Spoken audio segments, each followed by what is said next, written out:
While 13 Investigates is uncovering new details about those carjacking suspects, including one repeat felon who spent just 6 months in prison on what should have been a 3-year sentence for crimes committed in Pueblo. Investigative reporter Sean Rice is live outside the Fountain Police Department tonight, where there have been renewed calls for justice reform from elected leaders. Sean?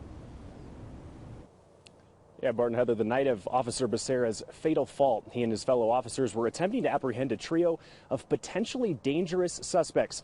I've learned today 2 of those men are multi-time prior convicted felons responsible for numerous crimes in Pueblo over the last 10 years. But on the night of February 2nd, they were all out of jail. They should never have been out on the street in the first place. Fountain Mayor Sharon Thompson taking aim at the way these 2 men, Devin Beaubien and Anthony Vallejos, have been handled by the criminal justice system. Just last March, Beaubien was sentenced to 3 years in prison, convicted of being a felon in possession of a firearm. Instead, the Department of Corrections sent him to a community corrections facility in Pueblo just 6 months later, a facility that aims to transition inmates back into society.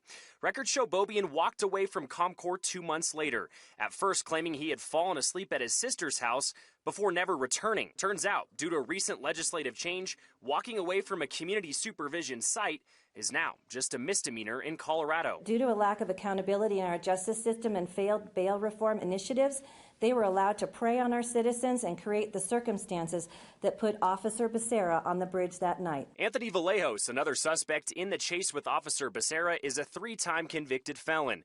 Court records show he got 2 years probation after pleading guilty to felony menacing in late 2021. Pueblo District Attorney Jeff Chostner prosecuted both of those men and agrees with the mayor of Fountain, saying misguided laws are making it far too easy for criminals to get out of jail. This type of environment, coupled with an increasingly hostile sentiment openly shared by some towards our entire law enforcement community, has created thriving conditions for emboldened criminals and has collectively diminished our safety. 13 Investigates has been requesting an interview with officials from Pueblo's community corrections site for more than a week now. We wanted to know what safeguards are in place to prevent someone from simply walking away from one of their facilities. But as of tonight, they have refused to answer our questions. Reporting live in Fountain, Sean Rice, 13 Investigates. All right, Sean, thank you.